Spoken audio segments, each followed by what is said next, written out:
Nattika എസ്.എൻ. Trust higher secondary സ്കൂളിലെ NSS യൂണിറ്റിൻ്റെ നേതൃത്വത്തിൽ ക്രിസ്മസ് കരോൾ നടന്നു. താനിം ഗവൺമെൻറ് ഹയർ സെക്കൻഡറി സ്കൂളിൽ നടക്കുന്ന സപ്തദിന സഹവാസ ക്യാമ്പിനോടനുബന്ധിച്ചാണ് ക്രിസ്മസ് കരോൾ നടന്നത്.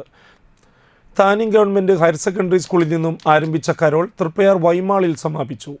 Programme officer Shalabha Jyothish, assistant program officer Shaija EB, അധ്യാപകരായ രഘുരാമൻ, ബബിൽനാഥ്, NSS ലീഡർമാർ എന്നിവർ നേതൃത്വം നൽകി.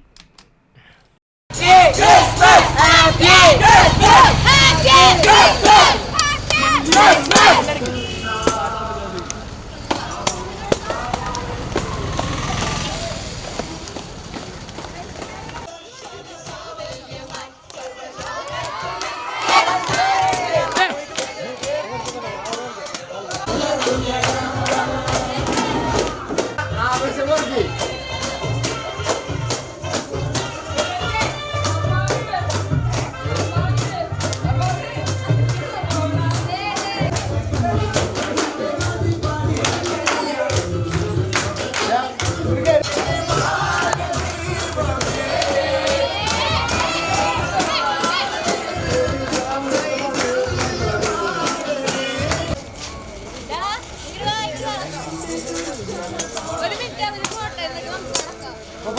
മിനിറ്റ്